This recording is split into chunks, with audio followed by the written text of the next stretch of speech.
আসসালামু আলাইকুম ওয়া রাহমাতুল্লাহি ওয়া বারাকাতুহু। নাহমাদুহু ওয়া নুসাল্লি আলা রাসূলিহিল কারীম। আম্মা বা'দ। বিসমিল্লাহির রহমানির রহিম। আলহামদুলিল্লাহ। আল্লাহর অশেষ মেহেরবানি যে আমরা আমাদের ফরজে আইন কোর্সের আজ দ্বিতীয় সেশনে জয়েন করেছি সবাই। আমাদের আজকের যে বিষয় খুবই ইম্পোর্টেন্ট একটি বিষয়, সেটি হচ্ছে আরকানুল ঈমান বা ঈমানের খুঁটিসমূহ। তো আমরা আজকে জানবো যে ঈমানের খুঁটি কয়টি এবং কি কি, এবং সেগুলোর প্রত্যেকটির বিস্তারিত আমরা আসলে কি কি বিশ্বাস করতে হবে সে ব্যাপারে। তো এটা আসলে মানে একটা সেশনের মধ্যে নিয়ে আসা হয়েছে, কিন্তু আসলে এটা অনেক দীর্ঘ একটা বিষয়। আমরা যতটুকু না হলেই নয়, সেই পরিমাণ আলোচনা করব ইনশাআল্লাহ। তো প্রথমত আমরা দেখি আজকের যে বিষয়গুলো থাকবে সেখানে মূলত ঈমানের যেই পিলার গুলো আছে বা ঈমানের যে খুঁটিগুলো আছে সেগুলো নিয়ে আমরা আলোচনা করব ইনশাআল্লাহ। তো আমরা একটা হাদিস জানি, যেটাকে হাদিসে জিবরিল বলা হয়, হাদিসে জিব্রাইল বলা হয়। আল্লাহ রাসূল সাল্লাল্লাহু আলাইহি ওয়াসাল্লাম সাহাবীদের নিয়ে একবার বসেছিলেন মসজিদে নববীতে। সেই সময় একজন লোক আসলো এবং এসে কিছু কোয়েশ্চেন করলো আল্লাহ রাসূল সাল্লাল্লাহু আলাইহি ওয়াসাল্লাম। তো ওই লোকটা চলে যাওয়ার পরে রাসূল সাল্লাল্লাহু আলাইহি ওয়াসাল্লাম সাহাবীদেরকে বললেন যে, ইনি ছিলেন জিব্রাইল। তিনি এসেছিলেন তোমাদেরকে তোমাদের দ্বীন শিক্ষা দিতে। তো এইটা আসলে আ সেই হাদিসটা খুব ইম্পোর্টেন্ট, এবং সেখানে জিব্রাইল আলাইহিস সালাম মানুষের ছদ্মবেশে আসেন এবং আল্লাহ রাসূল সাল্লাল্লাহু আলাইহি ওয়াসাল্লামকে কিছু জিজ্ঞাসা করেন। তার মধ্যে একটা ছিল যে ইসলাম কাকে বলে? আরেকটা ছিল ঈমান কাকে বলে? তো আমাদের যেহেতু আজকের টপিক এটা হচ্ছে ঈমান সংক্রান্ত।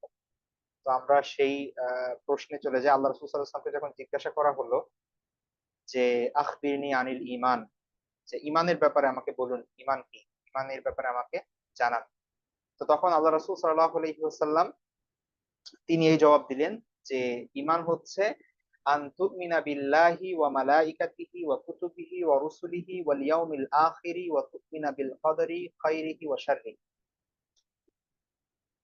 আল্লাহ রাসূল সাল্লাল্লাহু আলাইহি ওয়াসাল্লাম বললেন যে, ঈমান হচ্ছে যে তুমি বিশ্বাস করবে আল্লাহকে, আল্লাহর ফেরেশতাদেরকে, তার কিতাবসমূহ, তার রাসূল, তার এবং শেষ দিবস অর্থাৎ পরকাল, এবং আরেকটা বিষয় আল্লাহ রাসূল সাল্লাল্লাহু আলাইহি ওয়াসাল্লাম বললেন যে, তুমিনা বিল কদরি খাইরিহি ওয়া শাররিহি। তাকদীরের ভালো এবং মন্দের ব্যাপারে তোমার বিশ্বাস থাকতে হবে। যে ভালো এবং মন্দ মানুষের জীবনে যা কিছু হয় সেটা তাকদীরের কারণে হয়, সেটা আল্লাহর পক্ষ থেকে মূলত হয়। ঠিক আছে? এটা নির্ধারিত। তো এই ৬ টা বিষয়ের উপর আমরা যদি বিশ্বাস স্থাপন করি, তাহলে সেটাকে বলা হবে ঈমান। ঠিক আছে? তো এই ৬ টা জিনিস হচ্ছে ঈমানের মূল ভিত্তি, মূল পিলার। আমরা অলরেডি পড়েছি যে ঈমানের শাখা-প্রশাখা আছে অনেক, ৭০ এর অধিক। তো শাখা-প্রশাখা এক জিনিস, আর খুঁটি আরেক জিনিস। খুঁটি হচ্ছে ধরুন আপনার সবথেকে ইম্পোর্টেন্ট যে বিষয়গুলো। এখানে কোন ধরনের এখানে এগুলোর মধ্যে কোন ধরনের মানে আ কি বলে আ এগুলো এগুলো হেলাফেলা করা যাবে না আরকি, ব্যাপারটা এমন। এগুলো এত ইম্পোর্টেন্ট যে ধরুন আপনার আ মানে যেহেতু খুঁটি বলা হচ্ছে, পিলার বলা হচ্ছে, তাহলে সেই হিসেবে একটু যদি আমরা বিবেচনা করি তাহলে দেখব যে ধরুন আপনি ঘর বানিয়েছেন। তো ঘরের বানানোর আগে বা একটা বিল্ডিং বানানোর আগে সেখানে সবার আগে যে জিনিসটা দরকার সেটা হচ্ছে ফাউন্ডেশন। ঠিক আছে? আপনি ফাউন্ডেশন ভিত্তি যত মজবুত হবে আপনার বিল্ডিংটা তত স্থায়ী হবে বা টেকসই হবে, মজবুত হবে। তো এইটা হচ্ছে মূলত খুঁটিসমূহ। এখন এর মানে এই না যে একটা বিল্ডিং শুধুমাত্র খুঁটি থাকবে আর কিছুই থাকবে না। সেখানে আরো অনেক জিনিস থাকবে বিল্ডিং এর। ঠিক আছে? তো সেখানে খুঁটিগুলো অনেক ইম্পোর্টেন্ট। কিন্তু এছাড়াও আরো অনেক জিনিস আছে। তো এই ব্যাপারটা এরকম আরকি। ঈমানের যে পিলার আছে ৬ টা জিনিস, এগুলো হচ্ছে সবথেকে ইম্পোর্টেন্ট। কিন্তু এই ছাড়াও আরো অনেক শাখা-প্রশাখা আছে ঈমানের। যেটা আমরা গত ক্লাসে সংক্ষেপে আলোচনা করেছি যে আল্লাহ রাসূল সাল্লাল্লাহু আলাইহি ওয়াসাল্লাম বলেছেন যে সর্বোত্তম শাখা হচ্ছে ঈমানের লা ইলাহা ইল্লাল্লাহ। আর সর্বনিম্ন স্তরের শাখা হচ্ছে পথ থেকে কষ্টদায়ক বস্তু দূর করে দেওয়া। এটাও ঈমানের একটা শাখা। তেমনি ভাবে আ যত ধরনের মানে ভালো কাজ আছে বা যেই কাজগুলো আল্লাহ সুবহানাহু ওয়া তাআলা আমাদেরকে করতে বলেছেন বা সেগুলো করা সুন্নাত বা হচ্ছে ইসলাম উৎসাহিত করে, সবকিছু ঈমানের অন্তর্ভুক্ত। ঠিক আছে, এগুলো প্রত্যেকটা জিনিস ইমানের অন্তর্গত, ভালো কথা বলা এটাও ইমানের অন্তর্গত। তো কিন্তু মেইন খুঁটি হচ্ছে এই ছয়টি। এক নাম্বার হচ্ছে কি, একটু দেখি এখানে, এক নাম্বার হচ্ছে আল্লাহর প্রতি বিশ্বাস। অর্থাৎ আমাদের সর্বপ্রথম মানে একদম এই পিলার তো বাদ দিলে আর কোনো কিছুই থাকে না। সবার আগে আমাদের বিশ্বাস করতে হবে যে আল্লাহ আছেন, ঠিক আছে। তারপরে হচ্ছে মালাইকা, ফেরেশতা। এখন আমরা এই ডিটেলস আসবো আসলে আল্লাহর প্রতি বিশ্বাস আসলে কেমন হবে, আমাদের কি কি বিশ্বাস রাখতে হবে আমাদের আল্লাহর প্রতি, সে ব্যাপারে ডিটেলস আমরা একটু পরে আলোচনা করব। দুই নাম্বার হচ্ছে ফেরেশতাদের প্রতি বিশ্বাস। তারপরে হচ্ছে আসমানি কিতাব সমূহ। দেন হচ্ছে রাসূলদের প্রতি বিশ্বাস, নবী রাসূল, আল্লাহ সুবহানাহু ওয়া তাআলা মানুষের হেদায়েতের উদ্দেশ্যে যুগে যুগে বিভিন্ন সময়ে অসংখ্য নবী রাসূল প্রেরণ করেছেন, সেগুলোর প্রতি আমাদের বিশ্বাস করতে হবে, তাদের প্রতি আমাদের বিশ্বাস রাখতে হবে। তারপর হচ্ছে পরকালে বিশ্বাস। পরকালে বিশ্বাস কি, কেন, কিভাবে, সেই জিনিসগুলো সামনে আসবে। তাকদীরে বিশ্বাস। তো এই ৬টা পয়েন্ট, এগুলো হচ্ছে ঈমানের ভিত্তি, মূল ভিত্তি। এগুলোকে বাদ দিয়ে ইসলাম হতে পারে না বা ঈমান হতে পারে না, সেটাকে আর বিশ্বাস বলা যাবে না। ঠিক আছে, এগুলো হচ্ছে মূল ভিত্তি। এবার আমরা ডিটেলসে যাব, আসলে প্রত্যেকটা পয়েন্ট নিয়ে আলোচনা করব যে আসলে আল্লাহর প্রতি আমাদের কি কি বিশ্বাস রাখতে হবে। তারপরে হচ্ছে অন্যান্য যে বিষয়গুলো আছে সেগুলোর প্রতি আমাদের কি কি বিশ্বাস এক্স্যাক্টলি রাখতে হবে। তো এখানে প্রথমে দেখতে পাচ্ছেন এক নাম্বার হচ্ছে আল্লাহর প্রতি বিশ্বাস। আমরা আসলে সবাই ক্লাসে মানে এখানে যারা আছি, ক্লাসে জয়েন করেছি, স্বাভাবিকভাবে আমরা সবাই মুসলিম আলহামদুলিল্লাহ। তো আমরা অবশ্যই আল্লাহকে বিশ্বাস করি। মানে অন্যান্য অনেক ছোটখাটো বিষয় নিয়ে মানুষের মধ্যে ইখতিলাফ থাকে, মুসলমানদের মধ্যে ভেতরকার অনেক ইখতিলাফ আছে ছোটখাটো বিষয়, কিন্তু আল্লাহ সুবহানাহু ওয়া তাআলার অস্তিত্ব, তার একত্ববাদ, এই বিষয়গুলো নিয়ে কোনো ইখতিলাফ নেই। ঠিক আছে, এটা এটা একদম এই মৌলিক বিষয়গুলো নিয়ে কোনো ধরনের ইখতিলাফ হতেই পারে না। তো আল্লাহর প্রতি বিশ্বাস, এইটা মূলত শুধুমাত্র ইসলাম না, যে কোনো ধর্মের একদম মানে সেন্ট্রাল পয়েন্ট, একদম ফোকাল পয়েন্ট হচ্ছে আল্লাহর উপর বিশ্বাস। ঠিক আছে, এখন অন্য যে কোনো ধর্ম দেখুন, সেখানেও কোনো ধরনের কোনো না কোনো স্রষ্টাই তার বিশ্বাস করে। ধর্ম, স্রষ্টা ছাড়া আসলে কোনো ধর্ম হয় না, হতেই পারে না। আচ্ছা, আপনি খ্রিস্টানদের মধ্যে তারা, তাদের মধ্যে অনেক ভুল বিশ্বাস আছে, কিন্তু তারা কিন্তু মৌলিক যে বিশ্বাস, গডে বিশ্বাস বা আল্লাহকে বিশ্বাস, সেই বিশ্বাসটা কিন্তু আছে। এখন তারা ওইটাকে অনেক কি বলে বিকৃতি তাদের মধ্যে ঢুকে গিয়েছে। তারা ঈসা আলাইহিস সালামকে কেউ আল্লাহর পুত্র বলছেন, কেউ স্বয়ং বলতেছে যে আল্লাহ সুবহানাহু ওয়া তাআলা মানে মাটিতে নেমে আসছেন মানুষের বেশে, ইত্যাদি ইত্যাদি। এ ধরনের বিভিন্ন থিওরি আছে যেগুলো ভুল, কিন্তু একটা বিশ্বাস আছে যে গড আছে। তেমনি ভাবে ইহুদি ধর্ম হোক বা এমনকি হিন্দু ধর্মের মধ্যেও তারা অনেক কিছুর পূজা করে, কিন্তু হিন্দু ধর্মের মৌলিক গ্রন্থগুলোর মধ্যেও কিন্তু মানে এক ঈশ্বরবাদের কথা আছে, যে ঈশ্বর এক, তার কোনো প্রতিকৃতি হয় না, তার কোনো প্রতিমা হয় না, ইত্যাদি। এই বিষয়গুলো কিন্তু হিন্দু ধর্মের মধ্যেও আছে। এখন তারা আসলে কতটুকু সেটা পালন করে সেটা আলাদা ব্যাপার। ঠিক আছে, তো সব ধর্মের মৌলিক যে জায়গাটা সেটা হচ্ছে আহ গড বা আল্লাহ সুবহানাহু ওয়া তাআলা বা একজন স্রষ্টা, যিনি সর্বশক্তিমান, এটা বিশ্বাস, এটাকে কেন্দ্র করে একটা ধর্ম গড়ে ওঠে।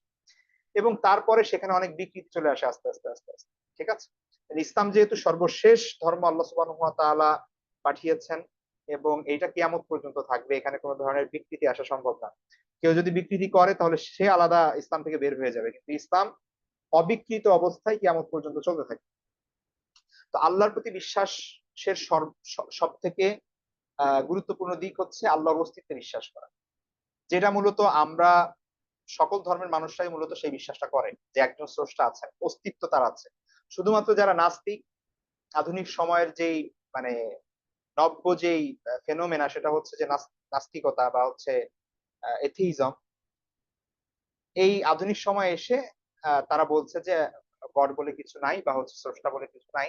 তারা বিভিন্ন থিওরির মাধ্যমে তারা বোঝাচ্ছে যে এটা অটোমেটিক হয়েছে পৃথিবী, আমরা সবকিছু এগুলো মানে অটোমেটিক্যালি হয়েছে। তো এই বিশ্বাস, যে বিশ্বাসটা আধুনিক সময়ে অনেক মানুষ লালন করেন, এই বিশ্বাস পৃথিবীর ইতিহাসে কোনো ধর্মের মধ্যে ছিল না। এটা কোনো ধরনের কোনো মানে কোনো জাতির মধ্যে ছিল না।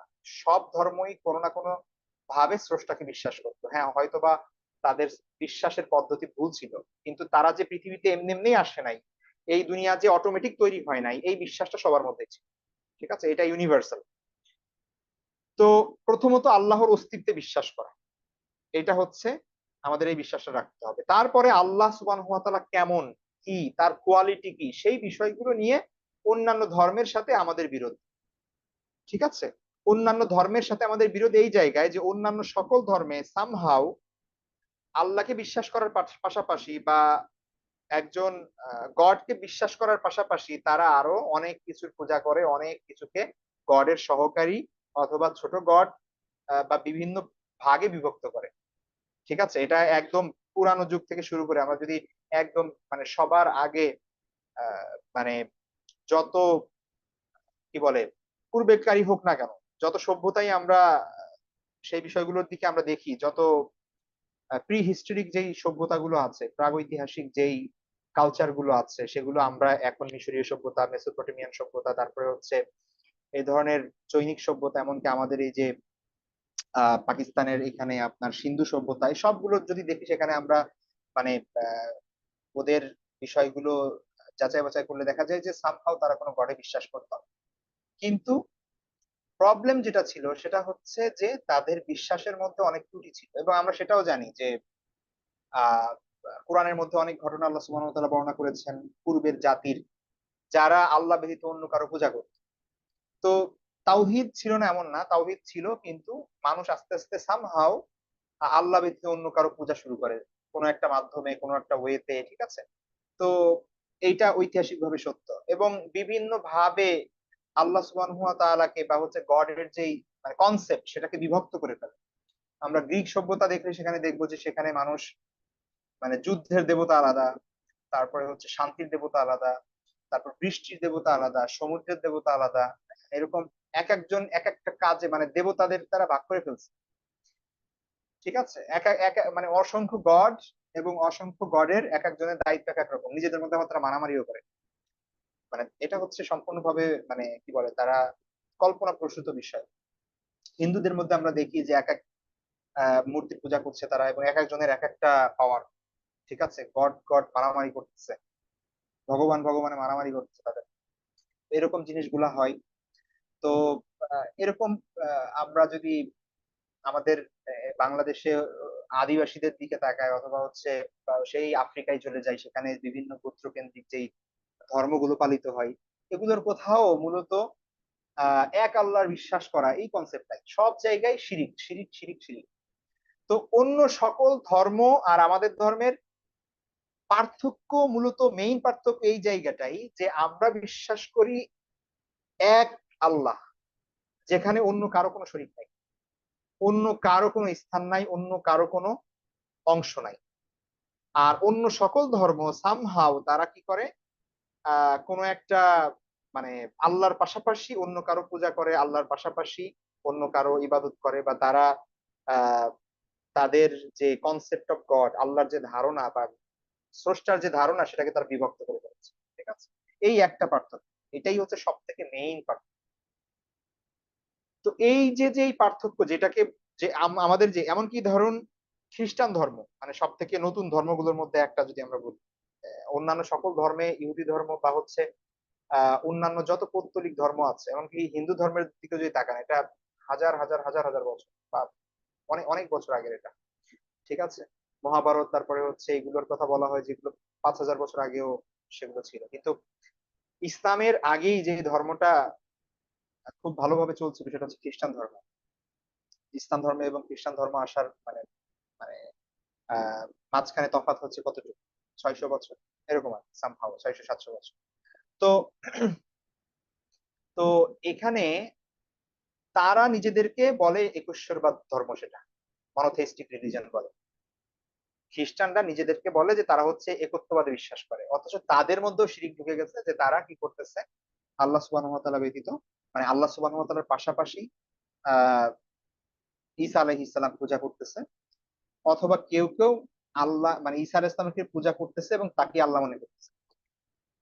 তো আপনি যদি এমনি রিসার্চ করেন তাহলে দেখবেন যে ইসলাম ব্যতীত আসলে কোন ধর্মেই প্রকৃত পক্ষে ই নাই, মানে একত্ববাদ নাই। ঠিক আছে, টু সাম এক্সটেন্ট ইহুদি ধর্মটা অনেক অন্য ধর্ম থেকে বেটার, মানে তাদের মধ্যে এই জিনিসটা আছে যে মানে শিরিক থেকে, তারপর তাদের মধ্যে কিছু কিছু সেক্ট আছে, কিছু কিছু গোত্র আছে, কিছু কিছু ভাগ আছে যারা হচ্ছে শিরিক তাদের মধ্যে আছে তাদের বিশ্বাসে। কিন্তু মেইনলি তারাও নিজেদেরকে মনোথেইস্টিক বা হচ্ছে একত্ববাদের ধর্ম হিসেবে মনে করে তারা। ঠিক আছে, যদিও তাদের মেইন প্রবলেম হচ্ছে কুফর, আর খ্রিস্টানদের মেইন প্রবলেম হচ্ছে শিরিক। ঠিক আছে, ইত্যাদি। তো আমাদের ধর্মের সব থেকে ইউনিক যে জায়গাটা, অন্য সকল ধর্ম থেকে আলাদা এবং যেই জিনিসটা আমাদেরকে বাঁচিয়ে রেখেছে, আমাদের ধর্মটাকে এখনো সত্যিকার অর্থে সঠিক ধর্ম হিসেবে বিবেচিত করে, যেটা সেই জিনিসটা হচ্ছে যে একত্ববাদ। এটাকে আরবিতে বলা হয় তাওহীদ। ঠিক আছে, একত্ববাদকে বলা হয় তাওহীদ, অর্থাৎ এক আল্লাহকে বিশ্বাস। তাওহীদের ব্যাপারে আরো ডিটেলস আমরা সামনে পড়বো ইনশাআল্লাহ, কিছু বিষয় সামনে আসবে। এখানে এক কথাই এই সব যে বিষয়গুলো আমরা সামনে আলোচনা করছি সবগুলোই তাওহীদেরই অংশ সামহাউ। ঠিক আছে, তো প্রথমত আমরা যে যে বিশ্বাস করবো আল্লাহর প্রতি, আল্লাহ তাআলার অস্তিত্ব অনিবার্য, অপরিহার্য, তার শুরু নেই, তার শেষ নেই, তিনি একক, তার কোনো শরিক নেই, সহযোগী নেই, বিরোধী নেই, তার বিকল্প স্থলাভিষিক্ত নেই, তিনি অসমকক্ষ, অতুলনীয়, অসদৃশ, তার মতো কিছুই নেই, তাকে জ্ঞান ও অভিজ্ঞতায় ধরা যায় না, তিনি অমুখাপেক্ষী, সবাই ও সবকিছু তার মুখাপেক্ষী, তিনি কারো থেকে জন্মলাভ করেননি, তার থেকেও কেউ জন্মলাভ করেনি, তিনি সৃষ্টির সকল গুণাবলী অবস্থা থেকে মুক্ত পবিত্র। আল্লাহ সুবহানাহু ওয়া তাআলা ছাড়া জগতের সবকিছুই সৃষ্ট এবং নশ্বর। তিনি আল্লাহ সুবহানাহু ওয়া তাআলা, তিনি চিরঞ্জীব, তার কোনো মৃত্যু নেই। তিনি ছাড়া অন্য সবকিছুরই ক্ষয় আছে, ধ্বংসপ্রাপ্ত, সবকিছুই ক্ষয়শীল, কিন্তু তার কোনো ক্ষয় নেই, তার কোনো ধ্বংস নেই। সবকিছুরই উপর তার ক্ষমতা চলে, কিন্তু তার উপর কোনো কিছুর ক্ষমতা চলে না। এই বিশ্বাস আমাদের রাখতে হবে। এবং পাশাপাশি তিনি আমাদের সৃষ্টিকর্তা, পালনকর্তা, বিধানদাতা, সকল ক্ষমতার মালিক। তিনি সর্বজ্ঞ, সর্বশ্রোতা, সর্বদ্রষ্টা। তিনি মৃতকে জীবিতকারী, পূর্ণ নিয়ন্ত্রক, রিজিক দাতা, সন্তান দাতা, লাভ ক্ষতির মালিক, আলিমুল গায়েব, এবং তিনি যা ইচ্ছে তাই করতে পারেন। এরকম আরো অসংখ্য মানে কোয়ালিটিস আল্লাহ সুবহানাহু ওয়া তাআলার, সেগুলো নিয়ে আসা যাবে। অর্থাৎ আল্লাহ সুবহানাহু ওয়া তাআলার যত গুণবাচক নাম আছে সবগুলো এর অন্তর্ভুক্ত আসবে। মেইনলি আমরা যে বিষয়গুলো খুবই রিলেটেড আমাদের সাথে, সেই বিষয়গুলো এখানে আনা হয়েছে। তো এই বিশ্বাসগুলো আমাদের অন্তরে ধারণ করতে হবে। ঠিক আছে, এবং কর্মে পরিণত করতে হবে। প্র্যাকটিক্যাল লাইফে যদি আমরা দেখি, তখন দেখা যায় যে এই বিশ্বাসগুলো কি আসলে আমাদের মধ্যে আছে, তখন দেখা যায় এই জিনিসগুলোর ঘাটতি। আর যখন বিশ্বাসে ঘাটতি হয়, আমি গত ক্লাসে বলেছি যে বিশ্বাসে ঘাটতি থাকা মানে আমলে ঘাটতি, আর আমলে ঘাটতি থাকা মানে হচ্ছে সবকিছুই উলট পালট হয়ে যাওয়া। তো আমরা এই সময়ে এসে আমরা শুধু চিন্তা করি যে আমাদের কি সমস্যা, আমাদের মুসলমানদের কি সমস্যা, মুসলমানরা এখানে মার খাচ্ছে, ওখানে মার খাচ্ছে, আমরা আজ পরাজিত, ইসলাম প্রতিষ্ঠা হচ্ছে না, ইত্যাদি ইত্যাদি বিভিন্ন ভাবে আমাদের বিভিন্ন অভিযোগ। আসলে সমস্যাটা কোথায়? সমস্যা আমরা মনে করি যে সবকিছু বোধহয় আমরা কর্মে, আমরা ভালো কিছু করবো, ইত্যাদি ইত্যাদি, এটা করতে হবে, সেটা করতে হবে। কিন্তু মূল যে সমস্যা সেটা হচ্ছে মূলত আকীদাগত সমস্যা, আমাদের বিশ্বাসের সমস্যা। ঠিক আছে, এই এই সত্যটা আমাদের বুঝতে হবে আগে, যে আপনি, আমি, আমাদের যত কাজ আমরা করছি, আমাদের যা কিছুই আমরা মানে সকাল থেকে সন্ধ্যা পর্যন্ত, রাত পর্যন্ত আমরা যা কিছুই করি আমাদের লাইফে, সেটা দুনিয়াবি হোক বা আখিরাতি হোক, এই সব কিছুর ক্ষেত্রে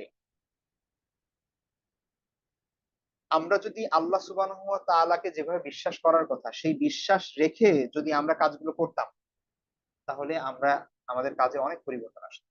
ঠিক আছে, সেই অনেক বিষয় সামনে আসবে ইনশাল্লাহ। আমি আস্তে আস্তে সেই বিষয়গুলো নিয়ে কথা বলবো। যেমন একটা উদাহরণ দিই, যেমন ধর আল্লাহ রাসূল সাল্লাল্লাহু আলাইহি ওয়াসাল্লাম যখন কাউকে কোনো ভালো কাজের উপদেশ দিতেন বা কোনো পরামর্শ দিতেন, বা হচ্ছে কোনটা করা উচিত বা করা উচিত না সেই বিষয়ে বলতেন, তখন মাঝে মাঝে একটা কথা বলতেন, সেটা হচ্ছে যে তুমি এটা করো বা এটা করো না, এরকম বলতেন না। তিনি বলতেন কি, যে আল্লাহকে বিশ্বাস করে তার এমনটা করা উচিত। ঠিক আছে, চিন্তা করেন, মানে আল্লাহ সুবহানাহু ওয়া তাআলাকে যদি আপনি বিশ্বাস করেন, তাহলে আপনার কর্ম, আপনার কাজ বাজ, আপনার আচার আচরণ, এটা চেঞ্জ হবে, পরিবর্তন আসবে। একটা মানুষ আল্লাহকে বিশ্বাস করে না, তার আচরণ, আর একজন মানুষ আল্লাহকে বিশ্বাস করে, তার আচরণ কখনো সেম হইতে পারে না, অসম্ভব। তাহলে আপনি কি বিশ্বাসটা করলেন আল্লাহ? আপনি যদি জানেন যে আল্লাহ সবকিছু দেখছেন, আল্লাহ সবকিছু জানেন, আল্লাহ সবকিছু শুনছেন, আল্লাহ সবকিছু নিয়ন্ত্রক, তাহলে আপনি কিভাবে অন্যায় করবেন? কিভাবে সম্ভব সে? আল্লাহ সকল ক্ষমতার অধিকারী, আল্লাহ সুবহানাহু ওয়া তাআলা রিজিক দাতা, আল্লাহ সন্তান দাতা, আল্লাহ সকল লাভ ক্ষতির মালিক, এই জিনিসগুলো যদি জানেন তাহলে আপনি কিভাবে হতাশ হবেন? কিভাবে সম্ভব সেটা? ঠিক আছে। আপনি যদি জানেন যে আল্লাহ সুবহানাহু ওয়া তাআলা রক্ষাকর্তা, আল্লাহ সুবহানাহু ওয়া তাআলা আপনার সৃষ্টিকর্তা এবং তিনি যা ইচ্ছা তাই করতে পারেন, তিনি আলিমুল গায়েব, তিনি আপনাকে দেখছেন, তাহলে আপনি কিভাবে ভয় পাবেন? ঠিক আছে? দুনিয়াবি কোনো বিষয়ের ভয় আপনি কিভাবে পাবেন? আপনি চাকরির ভয় পাবেন, আপনি কি বলে মানুষের ভয় পাবেন, আপনি অন্যায়ের বিরুদ্ধে প্রতিবাদ করতে পারবেন না। কিভাবে সম্ভব সেটা? যদি আপনার এই সত্যিকারের বিশ্বাসী হয়ে থাকে যে আল্লাহ সবকিছু দেখছেন, তিনি পূর্ণ নিয়ন্ত্রক, তিনি সবকিছু করতে পারেন। তাহলে এই বিশ্বাস যদি কারো থাকে তাহলে সে কিভাবে চুপ করে থাকবে? অথবা সে কিভাবে মানুষকে ভয় পাবে? অথবা সে কিভাবে অন্যায় দেখে চাকরির ভয় করে অথবা অন্য কিছুর ভয় করে অথবা লোভ লালসার কারণে সে জীবনে হেরে যাবে, এটা কিভাবে সম্ভব? অথবা সে রিজিকের ভয় করবে, অথবা সে তারপরে হচ্ছে কি বলে এরকম লাইফের প্রত্যেকটা ক্ষেত্রে ভুল ডিসিশন নেওয়া, ইসলাম থেকে দূরে থাকা, এটা কিভাবে সম্ভব? এটা কিভাবে সম্ভব? কারণ মৌলিক সমস্যা হচ্ছে যে আমরা আমাদের আকীদাগত জায়গায় ক্রাইসিস। আমাদের বিশ্বাস, প্রকৃত বিশ্বাস নাই যে আল্লাহ দেখতেছে। এই কারণে আমরা গুনাহ করতেছি। আমাদের প্রকৃত বিশ্বাস নাই যে আল্লাহ নিয়ন্ত্রক, আল্লাহ সবকিছু করতে পারেন। আল্লাহ লাভ ক্ষতির মালিক, এটা আমি বিশ্বাস করি না। এই কারণে আমি মনে করতেছি হায়, হায় আমি এই যে হারাম খাচ্ছি, আমার চাকরিটা তো জায়েজ হচ্ছে না, আমার ইনকাম তো জায়েজ হচ্ছে না। কিন্তু আমি যদি এখন চাকরিটা ছেড়ে দেই তাইলে আমি কি খাবো? কারণ আমার যদি সেই বিশ্বাস থাকে যে আল্লাহ রিজিক দাতা, তাহলে আমি এই চিন্তা করব না।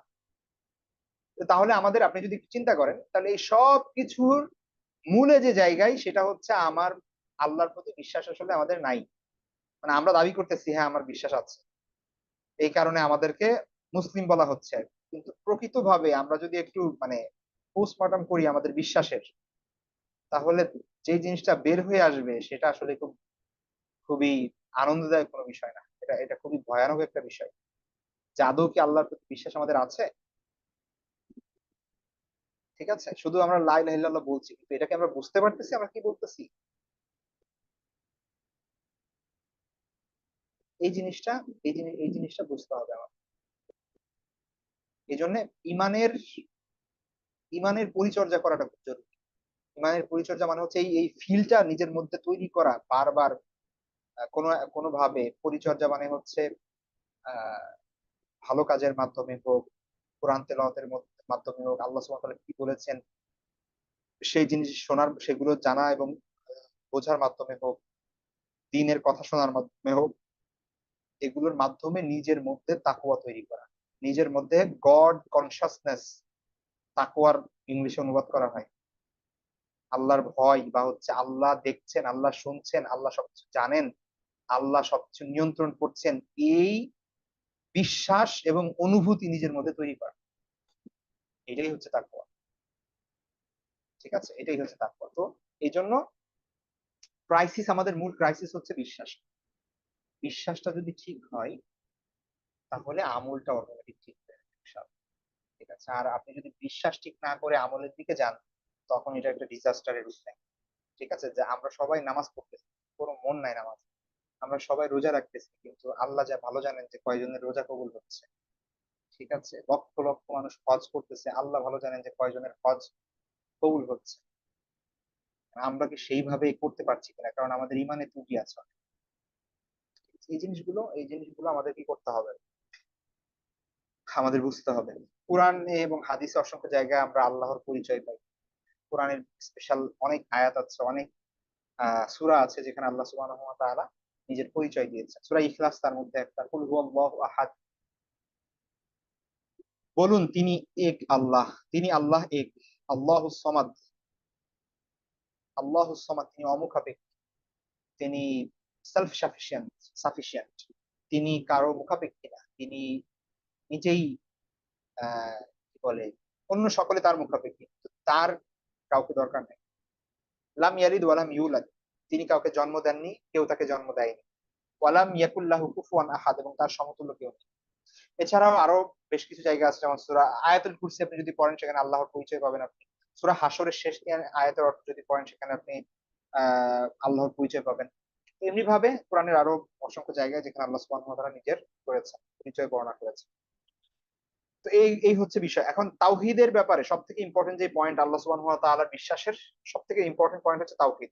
তাওহীদের ব্যাপারটা আমরা সামনে আরেকটা ক্লাসে স্পেশাল তাওহীদ এবং শিরিক নিয়ে থাকবে ইনশাআল্লাহ। ঠিক আছে? তো সেই বিষয়টা আমরা সামনে আরো আলোচনা করবো এর ব্যাপারে। আচ্ছা, ২ নাম্বার আসেন হচ্ছে ফেরেশতাদের প্রতি বিশ্বাস। ফেরেশতাদের প্রতি বিশ্বাস আমাদের রাখতে হবে যে ফেরেশতারা আল্লাহর সৃষ্টি, তারা আছেন, তাদের অস্তিত্বে বিশ্বাস করতে হবে। কেউ যদি বলে যে ফেরেশতা বলতে কিছু নাই, তাহলে কিন্তু তার ঈমান থাকবে না। ঠিক আছে? কারণ হচ্ছে এগুলো এই প্রত্যেকটা জিনিস, যে ৬ টা জিনিস আমরা এখানে পড়ছি, প্রত্যেকটা হচ্ছে খুবই ইম্পোর্টেন্ট জিনিস। এগুলো বাদ দিলে আর মানুষ মুসলমান থাকে না। তো ফেরেশতাদের সৃষ্টি করা হয়েছে কিছু পয়েন্ট, এখানে আমরা ফেরেশতাদের ব্যাপারে সেগুলো কিছু বৈশিষ্ট্য বলতে পারেন, সেগুলো এখানে উল্লেখ করা হয়েছে। ফেরেশতাদের সৃষ্টি করা হয়েছে জিন এবং মানব জাতির অনেক পূর্বে। তারা নূর হতে সৃষ্টি, আলো, নূর শব্দের অর্থ হচ্ছে আলো। তাদের সৃষ্টি করা হয়েছে আলো হতে, মানুষকে সৃষ্টি করা হয়েছে মাটি হতে, আর জিনদের সৃষ্টি করা হয়েছে আগুন হতে। তো তারা মানে হচ্ছে ফেরেশতারা মানুষ ও অন্যান্য প্রাণী ও বস্তুর আকৃতি ধারণ করতে পারে। তারা পুরুষও না নারীও না, তাদের মধ্যে কোনো জেন্ডার কনসেপ্ট নেই। ফেরেশতাদের ডানা আছে। তারা নিষ্পাপ, কোনো গুনাহ করতে পারে না। তারা খাবার খায় না, কোনো কিছু পানও করে না, তারা বিবাহ করে না, তাদের সন্তানও হয় না। তো এগুলো, এই বিষয়গুলো আমরা কোরআন এবং হাদিস থেকে জানি বিভিন্ন জায়গা থেকে। ফেরেশতাদের কিছু কাজ এবং দায়িত্ব। ফেরেশতাদের প্রথমত সৃষ্টি করা হয়েছে তো আল্লাহর নির্দেশ মানার জন্য, জাস্ট তারা হচ্ছে আল্লাহর আনুগত্য করে। মানুষ যেরকম আল্লাহর আনুগত্য করে, আবার আল্লাহ সুবহানাহু ওয়া তাআলা তাদেরকে ফ্রি উইল দিয়ে দিয়েছে, তাদেরকে একটা ক্ষমতা দিয়ে দিয়েছে পরীক্ষা করার জন্য, যে আল্লাহ আপনাকে নামাজ পড়ার নির্দেশ দিচ্ছে, কারণ আপনি চাইলে নাও পড়তে পারেন। এটা আল্লাহ দিয়েছেন, আপনাকে এই শক্তিটা দিয়েছেন এটা দেখার জন্য যে আপনি কি নিজের ইচ্ছায় নামাজটা পড়ছেন কিনা, আপনি কি নিজের ইচ্ছায় ভালো কাজগুলো করছেন কিনা, আপনি নিজের ইচ্ছায় খারাপ কাজ থেকে দূরে আছেন কিনা, এটা আল্লাহ দেখতে চান এবং আপনাকে পুরস্কৃত করবেন এই জন্য। কিন্তু ফেরেশতাদের এই ধরনের কোনো কিছু নাই, তারা হচ্ছে রোবটের মতো। তারা মানে বাধ্য, আল্লাহ সুবহানাহু ওয়া তাআলা তাদেরকে যে কাজ করতে বলেছেন, যে কাজের জন্য তাদেরকে সৃষ্টি করা হয়েছে, তারা সেগুলো করতে বাধ্য। তারা ইচ্ছা করলেও আল্লাহ সুবহানাহু ওয়া তাআলার বিরোধিতা করতে পারবে না। ঠিক আছে? তো এটা হচ্ছে ফেরেশতাদের একটা বৈশিষ্ট্য। তাদেরকে আল্লাহ সুবহানাহু ওয়া তাআলা সৃষ্টি করছেন এই কারণে, আল্লাহর আনুগত্যের জন্য। তাদের কোনো জান্নাত জাহান্নাম নেই তাদের জন্য। এমন না যে একজন ফেরেশতারা অনেক উপরে জান্নাতে থাকবে, তারা পুরস্কার পাবে এরকম। তারা পরীক্ষায় অংশগ্রহণ, মানে তাদের জন্য পরীক্ষাই নেই। তো পুরস্কার থাকবে কিভাবে? তো এই জন্য তাদের শাস্তিও নেই। আমাদের জন্য, মানুষ যারা আমরা জিন এবং মানুষ, আল্লাহ সুবহানাহু ওয়া তাআলা সৃষ্টি করেছেন আমাদেরকে আল্লাহর ইবাদতের জন্য। অর্থাৎ আমাদেরকে পরীক্ষা করার জন্য সৃষ্টি করেছে, পরীক্ষার জন্য সৃষ্টি করেছে, এবং আমরা পরীক্ষা দিচ্ছি।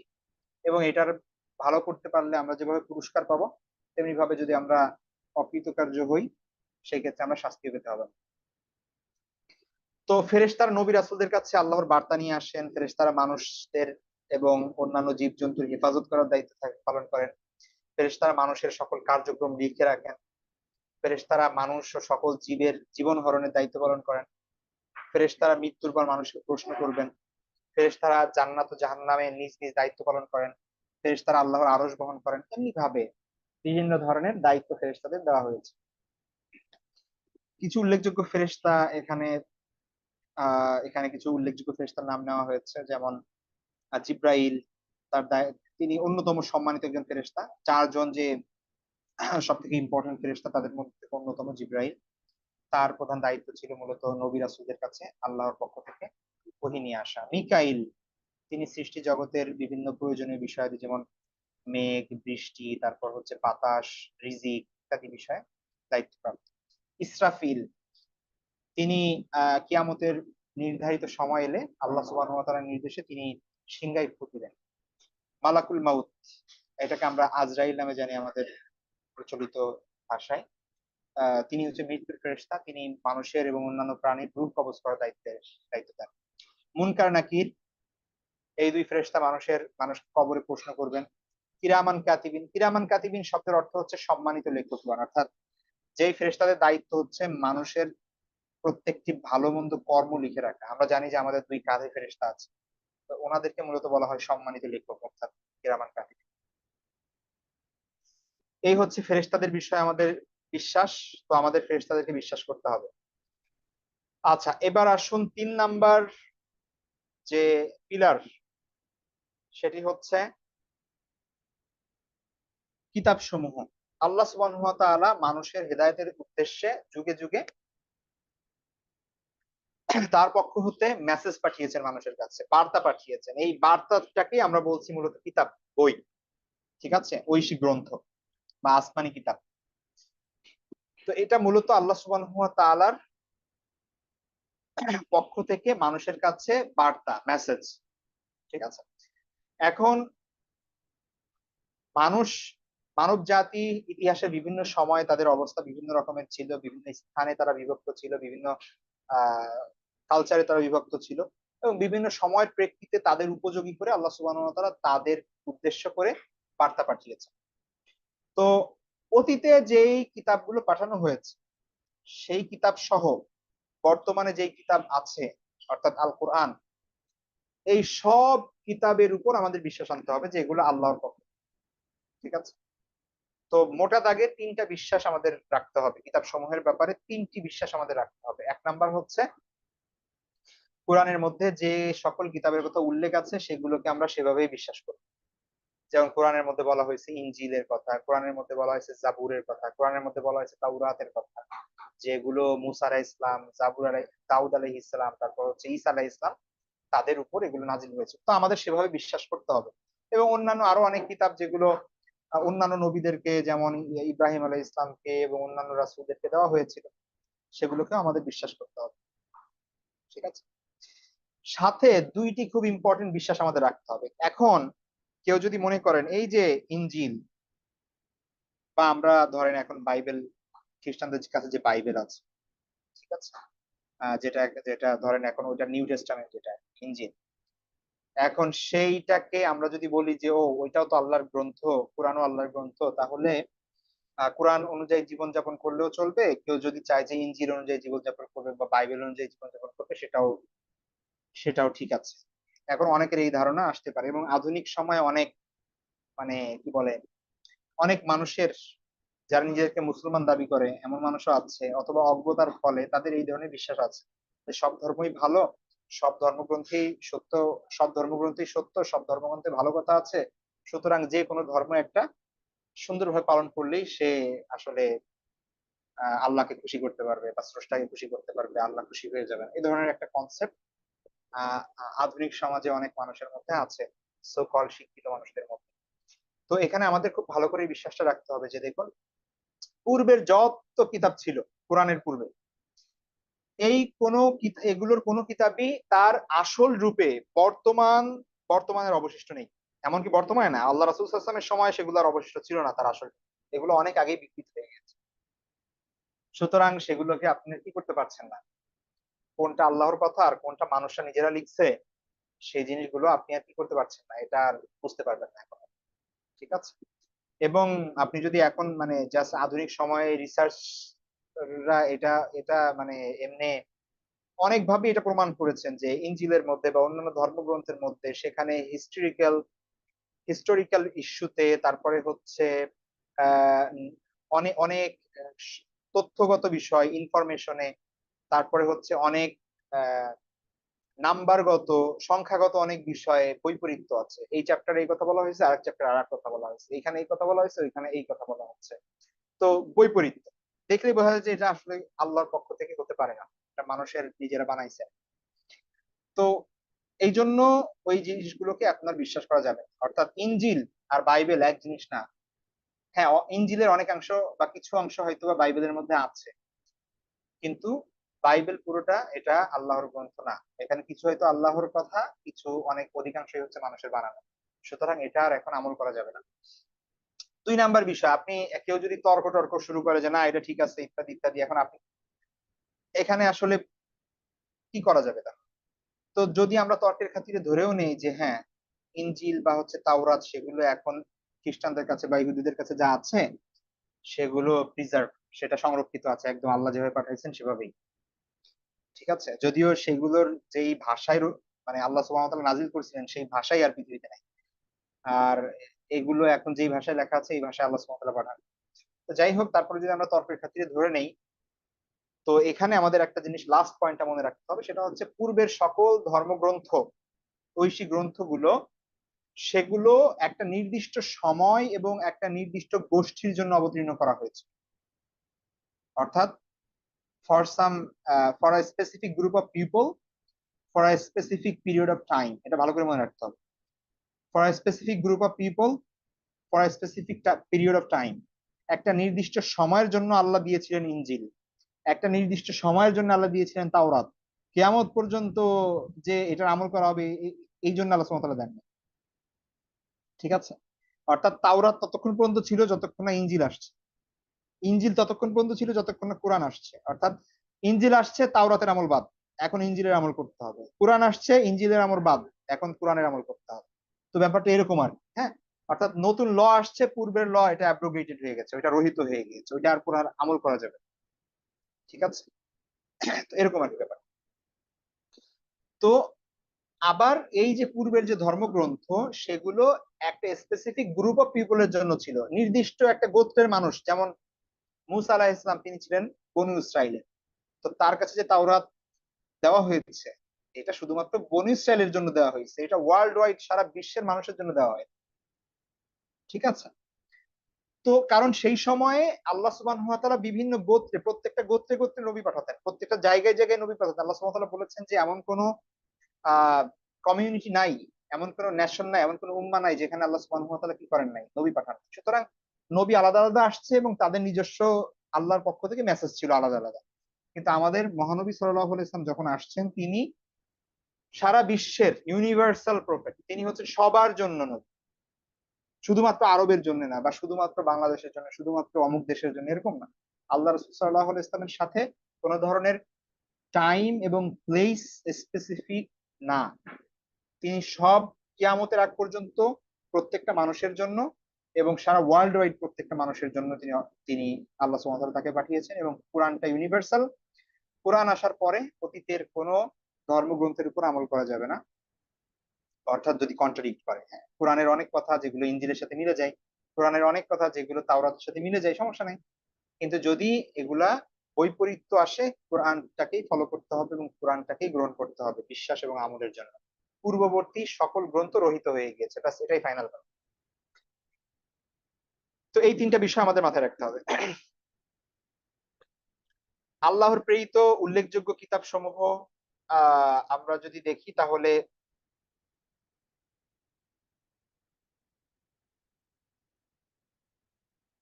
এখানে জাস্ট আ মিনিট।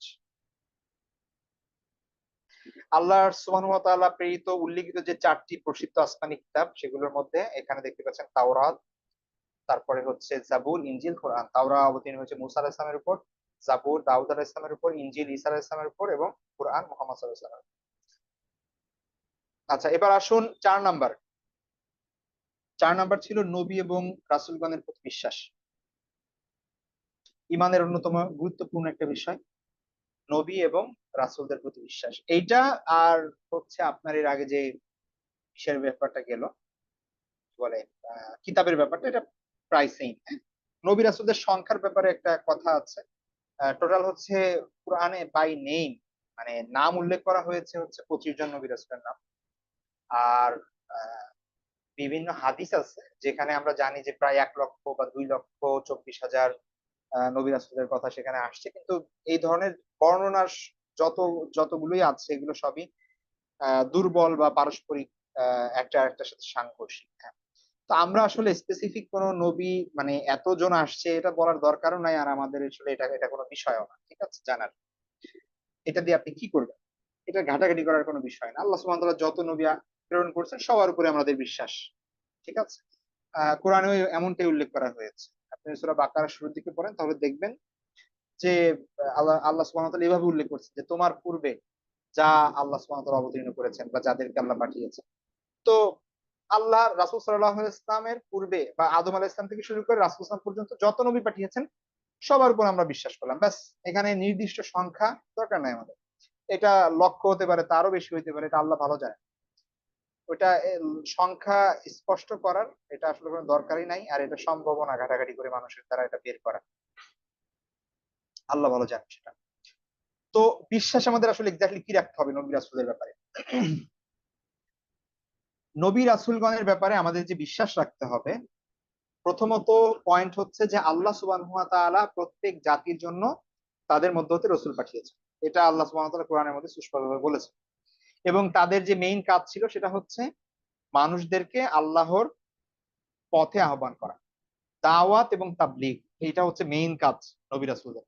দাওয়াত মানে হচ্ছে মানুষকে আল্লাহর দিকে ডাকা, আর তাবলীগ মানে হচ্ছে পৌঁছে দেওয়া আল্লাহর কথা, মানুষের আল্লাহর মেসেজ, আল্লাহর বার্তা মানুষের নিকট পৌঁছে দেওয়া। তো এই দুইটা কাজ ছিল সকল নবী রাসূলের। দ্বিতীয় পয়েন্ট হচ্ছে সকল নবী রাসূল তাদের ব্যাপারে আমাদের বিশ্বাস হচ্ছে তারা সত্যবাদী, তারা পুণ্যবান, তারা সঠিক সঠিক পথের দিশারি, তারা বিশ্বস্ত। তাদেরকে আল্লাহ সুবহানাহু ওয়া তাআলা যে দায়িত্ব দিয়ে পাঠিয়েছেন, আল্লাহ সুবহানাহু ওয়া তাআলা তাদেরকে যে মেসেজ দিয়েছেন, তারা পরিপূর্ণভাবে সেগুলো পৌঁছে দিয়েছেন। এর মধ্যে কোনো ধরনের পরিবর্তন তারা করেননি, কোনো অংশ তারা গোপনও করেননি, নিজেদের থেকে কোনো কিছু সংযোজন করেননি, কোনো কিছু বিয়োজন করেননি। অর্থাৎ তারা বিশ্বস্ততার সাথে, সততার সাথে পরিপূর্ণভাবে আল্লাহর দায়িত্ব পালন করেছেন। আমাদের এই বিশ্বাস রাখতে হবে। কেউ যদি এখানে কোনো কোশ্চেন করে বা নবীদের ব্যাপারে স্কেপটিক্যাল হয়, ক্রিটিক্যাল হয়, এটা গ্রহণযোগ্য না ইসলাম। ঠিক আছে? নবীদের ব্যাপারে আমাদের বিশ্বাস হচ্ছে তারা মাসুম। আল্লাহ সুবহানাহু ওয়া তাআলা তার মানে আল্লাহ সুবহানাহু ওয়া তাআলা তিনি নবী রাসূলদেরকে গুনাহ থেকে বাঁচিয়ে রেখেছেন। ঠিক আছে? আমরা এমন দেখি যে রাসূল সাল্লাল্লাহু আলাইহি ওয়াসাল্লামের জীবনে দেখি যে মক্কার মতো একটা জায়গা, রাসূল সাল্লাল্লাহু আলাইহি ওয়াসাল্লামের কাছে ওহী এসেছে ৪০ বছর বয়সে, এটা ঠিক। কিন্তু এই ৪০ বছর বয়সটাও যদি আমরা দেখি, আল্লাহ সুবহানাহু ওয়া তাআলা আমরা দেখি যে রাসূল সাল্লাল্লাহু আলাইহি ওয়াসাল্লামের সিরাত পড়লে যে মক্কার মতো একটা জায়গা যেখানে ব্যভিচার, হারাম খাবার, তারপরে হচ্ছে মারামারি, অশ্লীলতা, এই সবকিছু ভরা ছিল। আল্লাহ রাসূল সাল্লাল্লাহু আলাইহি ওয়াসাল্লাম কিন্তু তার জীবনে এগুলার কোনো কিছু স্পর্শ করেন নাই। আল্লাহ সুবহানাহু ওয়া তাআলা এভাবে নবীদেরকে প্রোটেক্ট করেছেন। গুনাহ থেকে বাঁচিয়েছেন।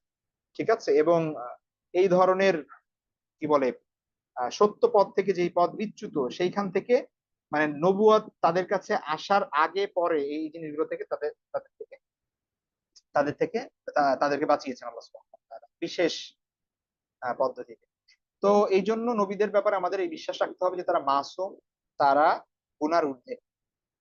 রাসূলরা বা নবীরা গুনাহ করেছেন এই বিশ্বাস এটা ভুল বিশ্বাস। ঠিক আছে?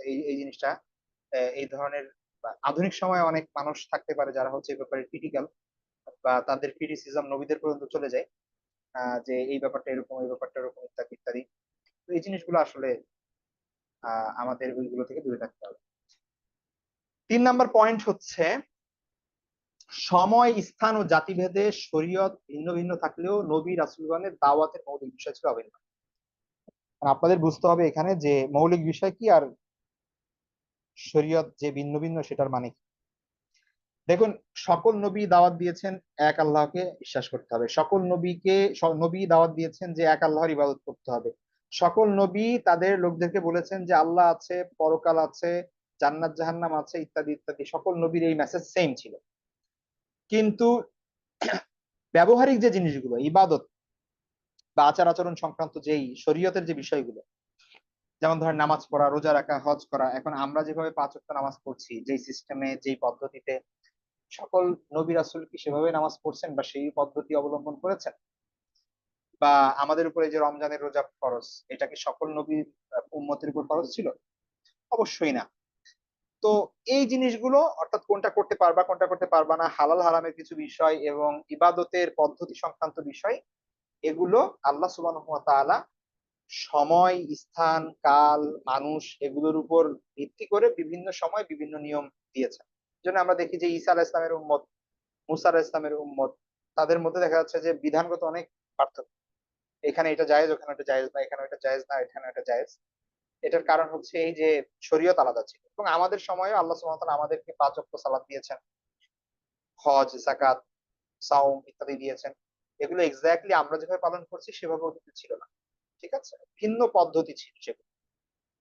তো এগুলো আলাদা আলাদা কিন্তু মূল মেসেজ এক। ঠিক আছে? এর মানে এই না যে ঈসা আলাইহিস সালামের বা মুসা আলাইহিস সালাম তিনি অন্য কোনো কিছুর দাওয়াত দিয়েছেন মানুষদেরকে। আর আমাদের নবী ভিন্ন কিছু দাওয়াত দিয়েছেন। ব্যাপারটা এরকম না। সকল নবী প্রকৃত ইসলামের দাওয়াত দিয়েছেন। ইসলামের মানে হচ্ছে এখানে এক আল্লাহর একত্ববাদ, আল্লাহর ইবাদত করতে হবে, সেই কথাই মানুষকে বলেছেন। আর লাস্টে যে পয়েন্টটা সেটা হচ্ছে রাসূলদের মধ্যে যাদের নাম আমরা জানতে পেরেছি তাদের নাম সমূহের প্রতি আমাদের ঈমান আনতে হবে যে এই নামে আল্লাহ সুবহানাহু ওয়া তাআলা নবী পাঠিয়েছিলেন। আর যাদের নাম জানা যায়নি তাদের প্রতি ইজমালি ভাবে অর্থাৎ এমনি ভাবে আমাদের বিশ্বাস করতে হবে যে যত নবী রাসূল আসছেন সবার প্রতি আমাদের বিশ্বাস থাকবে। ঠিক আছে? এর পাশাপাশি আরেকটা জিনিস বলে দেই, সেটা হচ্ছে সর্বশেষ নবী ও রাসূল এই মুহাম্মদ সাল্লাল্লাহু আলাইহি ওয়াসাল্লাম, এই বিশ্বাস আমাদের রাখতে হবে। সর্বশেষ নবী ও রাসূল মুহাম্মদ সাল্লাল্লাহু আলাইহি ওয়াসাল্লাম এবং তিনি আসার কারণে পূর্বের নবীদের যত শরীয়ত ছিল, পূর্বের নবীদের যত আহ নিয়ম কানুন ছিল, সেগুলো সেগুলো অ্যাব্রোগেটেড হয়ে গেছে, সেগুলো রহিত হয়ে গিয়েছে। এখন কেউ যদি আল্লাহর নৈকট্য পেতে চায়, কেউ যদি সালভেশন পেতে চায়, কেউ যদি সঠিক পথ পেতে চায়, তাহলে আল্লাহর রাসূল মুহাম্মদ সাল্লাল্লাহু আলাইহি ওয়াসাল্লাম তার পথই অনুসরণ করতে হবে। এই পথ থেকে বিচ্যুত হয়ে সঠিক পথ পাওয়া কখনো সম্ভব না। ঠিক আছে? এবং আরেকটা বিষয় মনে রাখতে হবে, সেটা হচ্ছে যে আল্লাহ রাসূল সাল্লাল্লাহু আলাইহি ওয়াসাল্লাম সর্বশেষ নবী। তারপরে আর কোনো নবী আসবে না। সুতরাং এখন যদি কেউ এসে নবী দাবি করে, যেটা আল্লাহ রাসূল সাল্লাল্লাহু আলাইহি ওয়াসাল্লাম ভবিষ্যৎবাণী করে গিয়েছেন যে কিয়ামতের আগে এরকম অনেক মানুষ আসবে যারা হচ্ছে নিজেদেরকে নবী দাবি করবে। তো এরা হচ্ছে কাযযাব, এরা হচ্ছে চরম মিথ্যাবাদী। ঠিক আছে? তো এদেরকে বিশ্বাস করা যাবে না। এরকম অনেক মানুষ মুসলমানদেরকে ধোঁকা দিবে। আমরা কাদিয়ানীদের ব্যাপারে জানি, এরকম আরো অনেকদের ব্যাপারে জানি যারা হচ্ছে কি করে, তারা রাসূলের পরেও মুহাম্মদ সাল্লাল্লাহু আলাইহি ওয়াসাল্লামের পরেও আরো নবী বিশ্বাস করে। তো এই জন্য এইসব সম্প্রদায় থেকেও আমাদের দূরে থাকতে হবে। তো এটা গেল হচ্ছে আমাদের ৪ নাম্বার পয়েন্ট।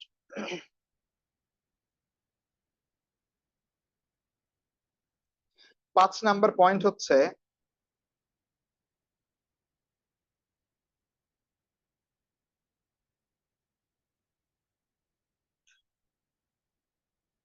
পরকালে বিশ্বাস।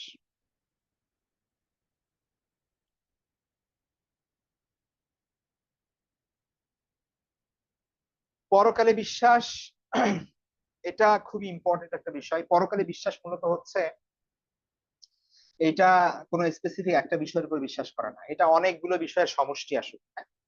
মানুষের মৃত্যু থেকে শুরু করে একদম জান্নাত জাহান্নাম পর্যন্ত যা কিছুই হবে মাঝখানে, এই সব কিছুর উপরই বিশ্বাস স্থাপন করতে হবে যেগুলো কোরআন এবং হাদিসে বর্ণিত হয়েছে। যেমন আমরা মৃত্যুবরণ করব, এটা হচ্ছে প্রথম স্টেজ, মৃত্যুটা হচ্ছে প্রথম স্টেজ।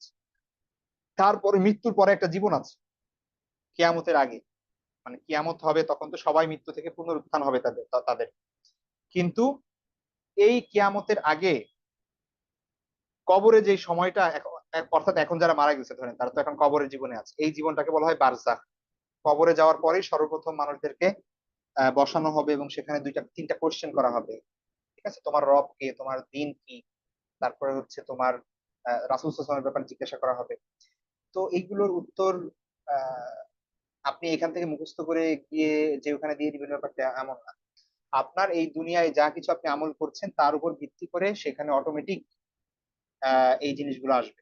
ঠিক আছে? আপনি যদি এখানে ভালো ইমানদার হয়ে থাকেন, আল্লাহ এবং আল্লাহ রাসূলের পথ এবং পন্থা যদি আপনি অবলম্বন করে থাকেন, আল্লাহ যদি আপনার উপর সন্তুষ্ট হয়, তাহলে অটোমেটিক আপনি সেগুলোর অ্যান্সার করতে পারবেন। আপনার আলাদা কোনো ইয়া করতে হবে না। কিন্তু আপনি যদি সেই জিনিসটা যদি ঠিক না থাকে, আপনি এখানে যতই আহ মুখস্থ করে যান আর ভালো স্মৃতিশক্তির অধিকারী হন, আপনি সেখানে উত্তর দিতে পারবেন না। সুতরাং এটা খুব ইম্পর্টেন্ট যে কবরের জীবনের জন্য আমাদের প্রস্তুতি নিতে হবে এখন থেকে। ঠিক আছে? ওই জীবনটাকে বলা হয় বারজাখ। যে ব্যক্তি কবরে প্রশ্নের উত্তরগুলো দিতে পারবে, তার সঙ্গে জান্নাতের একটা সম্পর্ক করে দেওয়া হবে। সে কবরে থেকেই জান্নাতের একটা নিয়ামত, আহ ঠিক আছে, স্যাম্পল আর কি, মূল জান্নাত না, জান্নাতের স্যাম্পল আর কি সে ভোগ করতে থাকে। তেমনি ভাবে কেউ যদি খারাপ হয়ে থাকে এবং সে যদি এই দুনিয়াতে তার ঈমান আমল ঠিক না থাকে, তাহলে সে কি করতে থাকবে, জাহান্নামের সঙ্গে তার সম্পর্ক করে দেওয়া হবে এবং সে কিয়ামত পর্যন্ত জাহান্নামের শাস্তির একটা অংশ, মানে এক ধরনের স্যাম্পল সে কবরে ভোগ করতে থাকবে। এটাকে বলা হয় বারজাখের জীবন। ঠিক আছে? তারপরে কিয়ামত হবে, কখন হবে আল্লাহ ভালো জানেন। কিয়ামতের বিভিন্ন ইসের কথা আল্লাহ সুবহানাহু ওয়া তাআলা বলে গিয়েছে বা রাসূল সাল্লাল্লাহু আলাইহি ওয়াসাল্লাম বলে গিয়েছেন, বিভিন্ন আপনার কি বলে সেটাকে আলামত, নিদর্শন, কিয়ামতের নিদর্শন কি কি হবে ইত্যাদি সেই বিষয়গুলোর আল্লাহ রাসূল সাল্লাল্লাহু আলাইহি ওয়াসাল্লাম বলে গিয়েছেন। তো সেগুলো আমরা এখন দেখতেছি অনেক আলামত দুই ধরনের। একটা হচ্ছে ছোট আলামত, একটা হচ্ছে বড় আলামত। বড় আলামত গুলো এখন আসে নাই, দাজ্জাল, তারপরে অন্যান্য বিষয় আছে, ঈসা আলাইহিস সালামের আগমন, ইমাম মাহদীর আগমন। যাই হোক, কিয়ামত হবে এবং কিয়ামতে পুরো পৃথিবী ধ্বংস হয়ে যাবে। এরপরে সবকিছু আবার স্থির হবে। তারপরে পুনরুত্থান, আল বাসু বাদাল মাউত, মৃত্যু পরবর্তী যে পুনরুত্থান, সেই পুনরুত্থান হবে। একদম আদম আলাইহিস সালাম থেকে শুরু করে নিয়ে সর্বশেষ মানুষ পর্যন্ত, পৃথিবীর যারা মারা গিয়েছে কিয়ামত পর্যন্ত, এরা সবাই যার যার কবর থেকে, যার যার মৃত্যুর জায়গা থেকে ওই অবস্থায় আবার উঠবে এবং উঠে তারা কোথায় যাবে? হাসরের মাঠে যাবে। হাসরের মাঠে, সেখানে হাসর মানে হচ্ছে একত্রিত হওয়ার স্থান, ঠিক আছে? আর সেখানে মানুষ সবাই জড়ো হবে। একদম পৃথিবীর শুরু থেকে শেষ পর্যন্ত যত মানুষ, সময়ের শুরু থেকে শেষ পর্যন্ত সকল মানুষ সেখানে একত্রিত হবে। সবাই ইয়া নাফসি করতে থাকবে এবং তারপর আল্লাহ সুবহানাহু ওয়া তাআলা হিসাব গ্রহণ করবেন। প্রত্যেকটা মানুষকে তার এই পৃথিবীতে সে যা কিছু করেছে, তার যৌবন সে কিভাবে কাটিয়েছে, তার ধন সম্পদ কিভাবে অর্জন করেছে, সে কিভাবে ধন সম্পদ খরচ করেছে, আল্লাহ সুবহানাহু ওয়া তাআলা তাকে যে জীবন দিয়েছে সে জীবনটা কিভাবে পার করেছে, এই প্রত্যেকটা বিষয়ে মানুষকে জিজ্ঞাসা করা হবে। আল্লাহ সুবহানাহু ওয়া তাআলা হিসাব গ্রহণ করবেন। তারপরে সিরাত, হিসাব গ্রহণ করার পরে এখানে অনেক অনেক বিষয় আছে আমরা জানি। আহ কোরআনে অসংখ্য আয়াত আছে যেখানে আল্লাহ সুবহানাহু ওয়া তাআলা আপনার মানে আহ কিয়ামতের ময়দানে, হাসরের মাঠে আসলে ঘটনাটা কি হবে সেই বিষয়গুলো বর্ণনা করেছেন। এটা মানে কি বলে আপনার, খুবই ওই আয়াতগুলো পড়া উচিত, আমাদের সবার পড়া উচিত। এগুলোতে ঈমান অনেক সময় তাজা হয়। ঠিক আছে? খুব খুব তাজা হয়। যে আপনি যদি জানেন আল্লাহ সুবহানাহু ওয়া তাআলা যে বর্ণনাগুলো দিয়েছেন, যেগুলো এখনো ঘটে নাই, কিয়ামতের ময়দানে ঘটবে, সেই বর্ণনাগুলো আল্লাহ সুবহানাহু ওয়া তাআলা দিয়েছেন। এগুলো আমাদের জানা উচিত, পড়া উচিত। কয়েকটা আয়াত আমরা আলোচনা করতে পারি। এটা আমাদের আমার মনে হয় ভালো হবে। তো হাসরের মাঠে সেই সময় কি অবস্থা হবে আমরা যদি দেখি, তাহলে আমরা দেখব যে আহ, একটা আয়াত সূরা বাকারার 181 নম্বর আয়াত আল্লাহ সুবহানাহু ওয়া তাআলা বলছেন, ওয়াত্তাকু ইয়াওমা তুরজাউনা ফীহি ইলাল্লাহ সুম্মা তুওয়াফফা কুল্লু নাফসিন মা কাসাবাত ওয়া হুম লা ইউজলামুন। ভয় করো সেই দিনকে, যেই দিনে তোমাদের সকলকে আল্লাহর কাছে ফিরিয়ে আনা হবে। তুরজাউনা ফীহি ইলাল্লাহ, আল্লাহর কাছে আমাদের সবার ফিরে যেতে হবে সেই দিন। তোমাদের সকলকে ফিরিয়ে আনা হবে আল্লাহর কাছে। সুম্মা তুওয়াফফা কুল্লু নাফসিন মা কাসাবাত, যা কিছু তোমরা অর্জন করছো এতদিনে, প্রত্যেকটা প্রাণ, প্রত্যেকটা নাফস, প্রত্যেকটা প্রাণকে মানে প্রত্যেকটা মানুষকে সেই বদলা দিয়ে দেওয়া হবে, সেটা পরিপূর্ণভাবে দিয়ে দেওয়া হবে সে যা অর্জন করছে। ওয়াহুম লা ইউজলামুন, তাদেরকে প্রতি কোনো জুলুম করা হবে না। সেখানে কোনো ধরনের জুলুম হবে না যে আপনি একটু ভালো কাজ করছেন আল্লাহ সুবহানাহু ওয়া তাআলা সেটার প্রতিদান দিচ্ছে না, এরকম না। সেখানে প্রত্যেকটা মানুষকেই পুঙ্খানুপুঙ্খ ভাবে সে যে আমল করেছে সেগুলোর হিসাব বরাবর করে দিয়ে দেওয়া হবে। সে যতটুকু পাবে না পাবে, কতটুকু তার প্রাপ্তি, কতটুকু তার শাস্তি, এই সবগুলো সে সময় হিসাব নিকাশ করে আল্লাহ সুবহানাহু ওয়া তাআলা দিয়ে দিবেন। তো সেই সময় মানুষের আমলনামা উপস্থাপিত করা হবে। আমলনামা বলতে এই যে আমরা যা কিছু করছি এই সময়ে, এই সব কিছুই আল্লাহ সুবহানাহু ওয়া তাআলা ফেরেশতাদের মাধ্যমে লেখাচ্ছেন। অর্থাৎ আপনার আমার ডান কাঁধে এবং বাম কাঁধে ফেরেশতারা অনবরত লিখছেন আমরা যা কিছুই করছি। এটা আমরা মনে করি যে আল্লাহ দেখছেন দেখছেন না, কিছু আসে যায় না, প্রত্যেকটা জিনিস লেখা হচ্ছে। তো এই রেজিস্টার, এই লেখার যেই খাতা, এইটা মানুষের সামনে কিয়ামতের দিন দেওয়া হবে। তো অপরাধীরা যারা, যারা অপরাধী বলতে যারা আসলে ঈমান আমল ঠিক ছিল না, যাদের গুনার পরিমাণ বেশি, তো তখন তাদের কাছে যখন দেওয়া হবে, সূরা কাহাফের 49 নম্বর আয়াতটা আপনারা পড়বেন। সেখানে আল্লাহ সুবহানাহু ওয়া তাআলা সেই ঘটনা বর্ণনা করছেন যে কি হবে সেই সময়। আল্লাহ বলছেন, ওয়াউদিয়াল কিতাবু ফাতারাল মুজরিমিনা মুশফিকিনা মিম্মা ফীহি ওয়া ইয়াকুলুনা ইয়া ওয়াইলাতানা মা লিহাযাল কিতাবি লা ইউগাদিরু সগীরাতান ওয়ালা কাবীরাতান ইল্লা আহসাহা। আল্লাহ বলছেন যখন আমলনামা তাদেরকে দেওয়া হবে, উপস্থাপিত করা হবে যখন আমলনামা, তখন আল্লাহ বলছেন যে তুমি দেখবে অপরাধীদেরকে যে তারা কি আতঙ্কগ্রস্ত, তারা কি মানে ভয়ের মধ্যে আছে, যে কি আছে এর মধ্যে।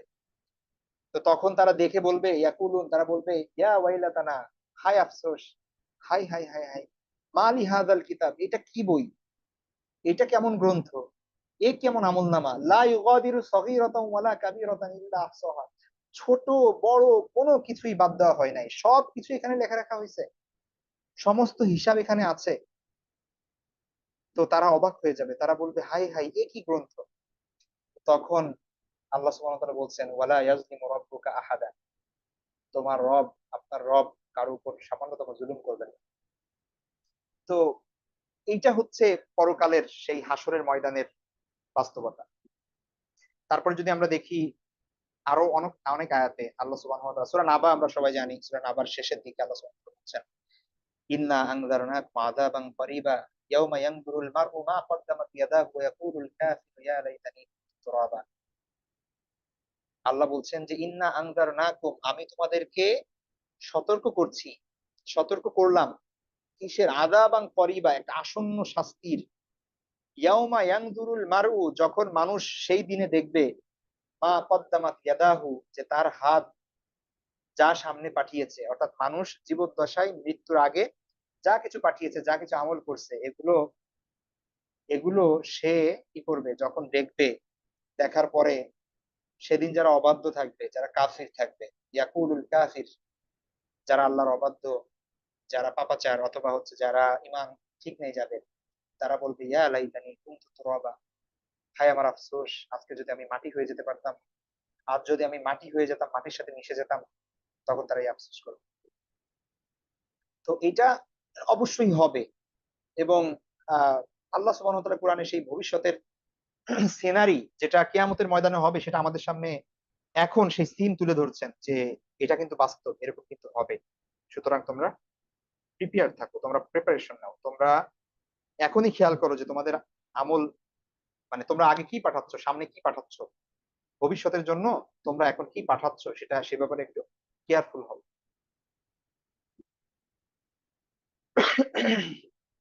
আরো অনেক সূরা আপনারা 30 পারায় কিয়ামত এবং কিয়ামত দিবসের অনেক ঘটনা আছে, আপনারা সেগুলো পড়তে পারেন। সূরা ফজরের মধ্যে আপনারা দেখবেন, কাল্লা ইযা দুক্কাতিল আরদু দাক্কান দাক্কা ওয়া জাআ রাব্বুকা ওয়াল মালাকু সাফফান সাফফা ওয়াজিআ ইয়াওমা ইযিন বিজাহান্নাম, যখন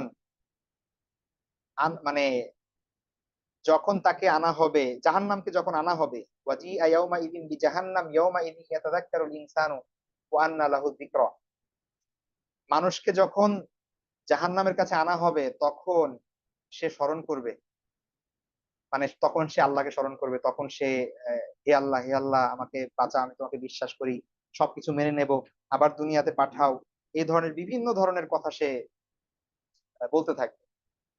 ঠিক আছে, এবং সে বলবে, ইয়াকুলু ইয়া লাইতানি কদ্দামতু লিহায়াতি, সে বলবে যে হাই, এই জীবনের জন্য যদি আমি আগে কিছু পাঠাতাম। ঠিক আছে, অর্থাৎ এই যে জীবন, পরকালের জীবন, সেটার জন্য যদি পৃথিবীতে থাকতে আমি কিছু পাঠাতাম, ফায়াউমা ইযিল লা ইউআযিবু আযাবাহু আহাদ ওয়ালা ইউসিকু ওয়াসাকাহু আহাদ। তো আল্লাহ বলছেন যে সেদিন তার শাস্তির মতো শাস্তি কেউ দিবে না, অর্থাৎ আল্লাহ শাস্তি যেভাবে দিবেন সেই শাস্তি মতো শাস্তি আর হয় না, ওয়ালা ইউসিকু ওয়াসাকাহু আহাদ, এবং তার বন্ধনের মতো বন্ধন আর কেউ দিবে না। তো এটা কোরআনে আল্লাহ সুবহানাহু ওয়া তাআলা সেই ব্যাপারগুলো স্পষ্ট করে বলছেন। ঠিক আছে, এবং তারপরে আয়াতগুলো যদি আমরা দেখি, ওয়া আম্মা মান উতিয়া কিতাবাহু বিশিমালি, কিছু মানুষ তার আমলনামা ডান হাতে পাবে, কিছু মানুষ বাম হাতে পাবে। তো যারা বাম হাতে পাবে, তারা বলবে, ওয়ায়াকুলু ইয়া লাইতানি লাম উতা কিতাবিয়া, হাই হাই, আমাকে যদি এই এই আমলনামা নাই দেওয়া হতো তাইলে ভালো হতো, ওয়ালাম আদরি মা হিসাবিয়া, আমি যদি আমার হিসাব না জানতাম, এই হিসাব কিতাব এগুলো যদি আমি না জানতাম তাইলে ভালো হতো, ইয়া লাইতাহা কানাতিল কাদিয়া, হাই, আমার মৃত্যু যদি আমার শেষ হতো, মৃত্যুর পরে যদি আর কিছু না হতো, তখন এই ধরনের সে এই আফসোস করবে। এগুলো সূরা হাক্কার মধ্যে আপনারা যদি পড়েন তাহলে পাবেন। সূরা হাক্কার মধ্যে তারপরের আয়াতগুলো আরো ইম্পর্টেন্ট, সেগুলো যদি পড়েন, মা আগনা আন্নি মালিয়া হালাকা আন্নি সুলতানিয়া খুযুহু ফাগুল্লু সুম্মাল জাহিম সাল্লু, মানুষ সেই সময় আফসোস করে বলবে, হাই হাই, আমার ধন সম্পদ আমার কোনো উপকারে এলো না, হালাকান্নি সুলতানি, আমার ক্ষমতাও বরবাদ হয়ে গেল। তখন ফেরেশতাদেরকে আল্লাহ সুবহানাহু ওয়া তাআলা বলবেন যে এদেরকে ধরো, এদের গলায় বেড়ি পরাও, তারপরে তাদেরকে কি করা হবে, জাহান্নামে নিক্ষেপ করা হবে। এরকম অসংখ্য জায়গায় আল্লাহ সুবহানাহু ওয়া তাআলা কিয়ামতের বর্ণনা দিচ্ছেন। এখন সমস্যা হচ্ছে যে যেখানে আল্লাহ সুবহানাহু ওয়া তাআলা কোরআনে এই কথা বলছেন, আমরা এগুলো বোঝার চেষ্টা করা, উপলব্ধি করার চেষ্টা করা তো অনেক দূরে। কোরআন পড়ারই তো টাইম নাই, আর পড়া তো দূরের কথা, কোরআন তো পড়তেই পারি না আমরা। চিন্তা করা যায়, এই কথাগুলো আল্লাহ বলছেন এই কারণে যেন আমরা এটা স্মরণ করি, কিয়ামতের কথা স্মরণ করি, আমরা জানি যে কিয়ামতের ময়দানে কি কি হবে, এবং সেই অনুযায়ী যেন আমাদের জীবনটা ঠিক করতে পারি। আমরা আমরা পাপাচার থেকে বের হয়ে আসতে পারি, আমরা যেন ভালো কাজে উদ্বুদ্ধ হই। এই জন্য আল্লাহ সুবহানাহু ওয়া তাআলা কিয়ামতের ময়দানে কি কি হবে সেই সিনারিটা কোরআনের মধ্যে বর্ণনা করেছেন। এরকম অসংখ্য জিনিস আছে। প্রত্যেকটা বিষয় কোরআনের মধ্যে আল্লাহ সুবহানাহু ওয়া তাআলা অযথা দেন নাই, একটা একটা হরফ আল্লাহ সুবহানাহু ওয়া তাআলা অযথা দেন নাই। এটা আমার জন্য, আপনার জন্য মেসেজ। এখন সমস্যা হচ্ছে আপনি জানেনই না আল্লাহ সুবহানাহু ওয়া তাআলা কি বলছেন। ঠিক আছে? তো এটা খুবই দুঃখজনক। একজন মুসলমান মানেই তার লিস্ট এটা জানা উচিত যে আল্লাহ সুবহানাহু ওয়া তাআলা তাকে কি বলতেছেন, কি মেসেজ আল্লাহ সুবহানাহু ওয়া তাআলার পক্ষ থেকে। ঠিক আছে? এই বিষয়গুলো বোঝা উচিত। এই জন্য এটা আমরা আমরা চেষ্টা করব এই বিষয়গুলো নিয়ে একটু সিরিয়াস হওয়ার। ঠিক আছে? সিরিয়াস হওয়ার। সেদিন মানে মানুষ মানুষ হাত কামড়াবে। মানে আমরা যেরকম দুঃখে আফসোসে অনেক সময় নিজের হাত কামড়াই, আঙ্গুল কামড়াই, আল্লাহ সুবহানাহু ওয়া তাআলা সূরা ফুরকানের মধ্যে বলছেন, ওয়া ইয়াউমা ইয়াআদ্দু যালিমু আলা ইয়াদাইহি। সেই দিন জালেম, মানে দুনিয়ায় যারা পাপাচারে লিপ্ত ছিল, যারা জুলুম করেছে নিজেদের উপর আল্লাহর বিধান না মেনে, তারা সেদিন নিজেদের আঙ্গুল কামড়াবে, হাত কামড়াবে। ইয়াকুল, এবং বলবে, ইয়া লাইতানি ইত্তাখাযতু মা'আর রাসূলি সাবিলা, হাই, যদি রাসূলের পথ অনুসরণ করতাম। ইত্তাখাযা ইয়াত্তাখিযু মানে হচ্ছে আঁকড়ে ধরা। তাহলে ইত্তাখাযতু মা'আর রাসূলি সাবিলা, সাবিল মানে হচ্ছে পথ। রাসূলের সাথে যেই পথ তিনি অবলম্বন করেছেন সেই সত্যের পথটা যদি আমরা অবলম্বন করতাম, সেই দিন তারা আঙ্গুল কামড়াবে আর আফসোস করবে, কিন্তু সেই শত আফসোস তাদের কোনো উপকার দিবে না, কোনো কাজে আসবে না। তো এই জন্য বারবার ফিরে আসতে চাইবে। হ্যাঁ, দুনিয়ায় ফিরে আসার সূরা আনাম যদি আপনারা পড়েন সেখানে দেখবেন আল্লাহ বলছেন যে ওয়ালাউ তারা ইয উযিফু আলান নার, আল্লাহ বলছেন যে তুমি দেখবে, তুমি যদি দেখতে তাদেরকে, যে যখন তাদেরকে জাহান্নামের উপরে আনা হবে, জাহান্নামের উপর দাঁড় করানো হবে, তাদের জাহান্নামের ভেতর নিক্ষেপ করার জন্য, ফাকালু, তখন তারা বলবে, ইয়া লাইতানা নুরাদ্দু, হায় আফসোস, আমাদেরকে যদি আবার পাঠানো হতো, আমাদেরকে যদি ফিরে নেওয়া হতো, ওয়ালা নুকাযযিবা বিআয়াতি রাব্বিনা, তখন আর এবার এবার গিয়ে আল্লাহর বিধান আর অস্বীকার করতাম, আল্লাহর আয়াত আর অস্বীকার করতাম না, আল্লাহ নিদর্শনাবলী আর অস্বীকার করতাম না। ওয়া নাকুনা মিনাল মুমিনিন, এবার এবার মুমিন হইতাম পাক্কা। ঠিক আছে? সেদিন তারা বলবে। কিন্তু দুঃখের বিষয় হচ্ছে সেই সেই কথা আর শোনা হবে না। তো এটা এটা খুব ইম্পর্টেন্ট যে আমরা আমাদের সময় থাকতে আমরা বোঝার চেষ্টা করি যে সামনে এই দিনটা আসছে, এবং এটা কোনো ধরনের রূপকথার গল্প না। ঠিক আছে? পরকাল এটা কোনো রূপকথার গল্প না। কবরের জীবন এটা কোনো রূপকথার গল্প না যে জাস্ট একটা ভয়ের গল্প। এটা তো আসলে বাস্তব না। ঠিক আছে? মানুষ তো ভয়ের বই পড়ে, ভয়ের গল্প শুনে, ভয়ের এখন সিনেমা দেখে মানুষ ভয় পায়, কান্না করে। আর এটা তো বাস্তব। তাইলে আপনি আপনার মানে আমাদের কতটা ভয় পাওয়া উচিত যে এরকম হবে একটা সময়, এবং আল্লাহ বলছেন যে আমরা এরকম এরকম আফসোস করব, অথচ আমরা নিজেদেরকে ঠিক করতে পারছি না। ঠিক আছে? একবার যদি নিঃশ্বাস চলে যায়, আমাদের মানে হার্ট যদি একবার পাম্প করা বন্ধ করে দেয়, একবার যদি আমরা এই পৃথিবী থেকে বিদায় নেই, শেষ। আর আর কিছুই ঠিক করার উপায় নাই। আর কোনো কিছুই ঠিক করার উপায় নেই। যতদিন আল্লাহ আপনাকে হায়াতে রেখেছেন, আল্লাহ যতদিন আমাদেরকে বাঁচিয়ে রেখেছেন, যতদিন আমরা নিঃশ্বাস নিচ্ছি, এই সুযোগ নিজেদেরকে ঠিক করার। এখনো যদি কিছু কমতি থেকে থাকে আমরা ঠিক করি। এখনো যদি পাপাচারের মধ্যে থেকে থাকি, তাহলে আল্লাহর কাছে তওবা করে ফিরে আসি, এখনই সুযোগ। নয়তো সেই সময় এই যে আল্লাহ সুবহানাহু ওয়া তাআলা যাদের বর্ণনা দিচ্ছেন তাদের কাতারে পড়তে হবে। আল্লাহ আমাদের ক্ষমা করুন, আমাদের মাফ করুন, আমাদের সঠিক বুঝ দান করুন, এবং আল্লাহর পথে অবিচল থাকার তৌফিক দান করুন। তো যাই হোক, আপনারা এই ধরনের হাদিস, এই ধরনের আয়াত এটা পড়বেন। এটা এটা এটা খুব ইম্পর্টেন্ট। আমরা অনেক সূরা পারি, জানি, কিন্তু এগুলো দেখা যাচ্ছে পড়া হয় না তো বা বোঝা হয় না তো। যেমন সূরা সূরা মুলকের মধ্যে আল্লাহ সুবহানাহু ওয়া তাআলা বলছেন লাউ কুন্না নাসমাউ আও নাকিলু মা কুন্না ফি আসহাবিস সাঈদ। আমরা তো সবাই সূরা মুলক জানি বা পড়ি বা মুখস্থ আছে, কিন্তু আসলে জানি যে আমরা এটার মানে কি? আল্লাহ বলছেন যে লাউ কুন্না নাসমাউ, সেদিন মানুষরা আফসোস করে বলবে, হায় আমরা যদি শুনতাম, পৃথিবীতে থাকতে যদি আমরা একটু শুনতাম হুজুররা কি বলে, আমরা যদি শুনতাম, আমাদের নিজের বুদ্ধিকে যদি একটু কাজে লাগাতাম, তাহলে আর আজকে জাহান্নামীদের অন্তর্ভুক্ত হতাম না। মা কুন্না ফি আসহাবিস সাঈদ, তাহলে আর জাহান্নামীদের অন্তর্ভুক্ত হতাম না। তো এই ধরনের আফসোস করতে থাকবে কিয়ামতের দিন মানুষ। তো এই জন্য আমরা সচেতন হই। সচেতন হওয়াটা খুব জরুরি। এটা অন্য কারোর জন্য না, নিজের জন্য। যাই হোক, অনেক কথা বলে ফেললাম। এই সব বিষয়গুলোর উপর বিশ্বাস স্থাপন করা। হ্যাঁ, তারপরে হিসাব গ্রহণের পরে আছে সিরাত, কুল সিরাত যেটাকে আমরা বলি। অর্থাৎ জাহান্নামের উপর দিয়ে যাওয়া একটা রাস্তা, এটা পার হতে হবে। যারা যাদের ঈমান আমল ঠিক থাকবে তারা পার হয়ে যেতে পারবে, ওপাশে জান্নাতে চলে যাবে। আর যারা পার হতে পারবে না, যাদের জন্য জাহান্নাম অবধারিত, তারা নিচে পড়ে যাবে এবং জাহান্নামের মধ্যে নিক্ষিপ্ত হবে। আচ্ছা, অবশেষে যেই পয়েন্ট সেটা হচ্ছে তাকদীরের উপর বিশ্বাস। তাকদীরের উপর বিশ্বাসটা খুব ইম্পর্টেন্ট। এটাকে আমরা মানে তাকদীর শব্দের অর্থ হচ্ছে মূলত নির্ধারণ করা, নির্দিষ্ট করা, ধার্য করা, নিয়তি, ভাগ্য, বিভিন্ন ধরনের অনুবাদ আমরা করি। তো হাদিসের মধ্যে আছে যে আল্লাহ রাসূল সাল্লাল্লাহু আলাইহি ওয়াসাল্লাম বলেছেন প্রত্যেক জিনিস তাকদীর অনুযায়ী সংঘটিত হয়ে থাকে, এমনকি মানুষের বুদ্ধিমত্তা, মানুষের অক্ষমতা হোক, মানুষের লিমিটেশন, সবকিছু আল্লাহ সুবহানাহু ওয়া তাআলার পক্ষ থেকে নির্ধারিত। ঠিক আছে? অর্থাৎ এই পৃথিবীতে সব বস্তু এবং যা কিছু আছে, পৃথিবীর যত মানব জিন দানব যা কিছুই আছে, এই সব কিছুর আহ উত্থান পতন, ভালো মন্দ, উপকার অপকার, লাভ ক্ষতি যা কিছু আছে, কোথায় কোন সময় কিভাবে ঘটবে, এগুলো আল্লাহর পক্ষ থেকে নির্ধারিত। ঠিক আছে? তো এই বিষয়গুলো ৩টা পয়েন্টে যদি আমরা বিশ্বাস করি, তাহলে আশা করি তাকদীরে বিশ্বাসটা ঠিক থাকবে। ১ নাম্বার হচ্ছে আল্লাহর জ্ঞান। আমাদের এই বিশ্বাস রাখতে হবে যে আল্লাহ সর্বজ্ঞ, তিনি মহাজ্ঞানী। পৃথিবীর শুরু থেকে শেষ পর্যন্ত প্রত্যেকটা বিষয়ের খুঁটিনাটি, খুব সূক্ষ্ম থেকে সূক্ষ্ম বিষয় খুব ডিটেইলসে আল্লাহ সুবহানাহু ওয়া তাআলা সবকিছু জানেন। মানে তার জানার মধ্যে কোনো ধরনের কমতি নাই, কোনো ধরনের লিমিটেশন নাই। তার জ্ঞানের কোনো সীমাবদ্ধতা নাই। তিনি সবকিছুই জানেন। ঠিক আছে? মানে তার জানার জন্য কোনো কিছু ঘটা, এটা শর্ত না। সময়ের সাথে তিনি মানে বাউন্ড না। যে আমরা অতীতের কথা জানি কিন্তু ভবিষ্যতের ব্যাপারটা জানি না। কারণ এটা তো ঘটেই নাই। আল্লাহর সাথে এটা প্রযোজ্য না। আল্লাহ অতীত, বর্তমান, ভবিষ্যতের মালিক। তিনি এগুলো বানাইছেন। আমরা যেরকম টাইমে লিমিটেড, আল্লাহ টাইমে লিমিটেড না। তিনি সবকিছুই জানেন, অতীত, বর্তমান, ভবিষ্যৎ। তো এই জ্ঞান আল্লাহর আছে, এই বিশ্বাস আমাদের রাখতে হবে। ২ নম্বর হচ্ছে আল্লাহর ইচ্ছা।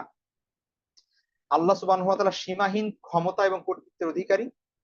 ঠিক আছে? তিনি যা চান তাই হয়।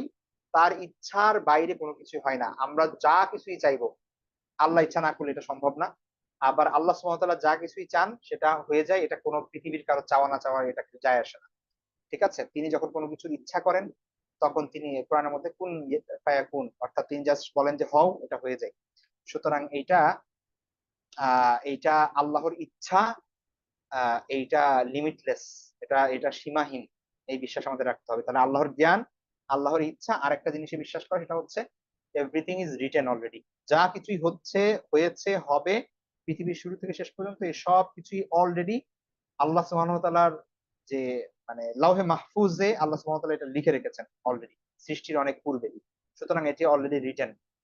তো আল্লাহর জ্ঞান, আল্লাহর ইচ্ছা, আল্লাহর সবকিছু লিখে রেখেছেন। এই বিষয়গুলো ৩টা জিনিসের ব্লেন্ড করলে আসলে মূলত তাকদীর। ঠিক আছে? তো যেহেতু আমার ভবিষ্যৎ আল্লাহ জানেন, আমি জানি না, সুতরাং আমার ভবিষ্যৎ নিয়ে আমি কনসার্ন হওয়ার কিছু নাই। জাস্ট আল্লাহ যেটা বলছেন সেটা করতে হবে, অর্থাৎ চেষ্টা করে যেতে হবে। প্রত্যেকটা ক্ষেত্রেই সফলতা হলেও এটা আল্লাহর পক্ষ থেকে, যদি খারাপ কিছু হয় তাহলে আমাদের মনে করতে হবে যে এটাও আল্লাহর পক্ষ থেকে, হয়তো আমার জন্য এটাই ভালো ছিল। ব্যাস, একজন মুমিনের কাজ হচ্ছে ব্যাস এইটুকু নিয়ে চিন্তা ভাবনা করা। এক্সট্রা কোনো বিষয়ে, ঠিক আছে, এইখানে খুব দার্শনিক ওয়েতে এই জিনিসগুলো নিয়ে ভাবার কোনো দরকার নেই। তো এই হচ্ছে বিষয়। আপনার এখানে অনুশীলনের কিছুর জন্য কিছু প্রশ্ন দেওয়া আছে, আপনারা এগুলো একটু দেখবেন ইনশাল্লাহ। তো আমাদের ক্লাস আজকে এই পর্যন্তই থাকবে। আমাদের 10:30 বেজে গিয়েছে, সময় দীর্ঘ সময় লেগেছে।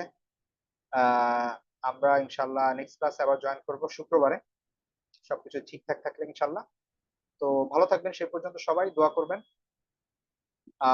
আল্লাহ হাফেজ। আসসালামু আলাইকুম ওয়া রাহমাতুল্লাহি ওয়া বারাকাতুহু।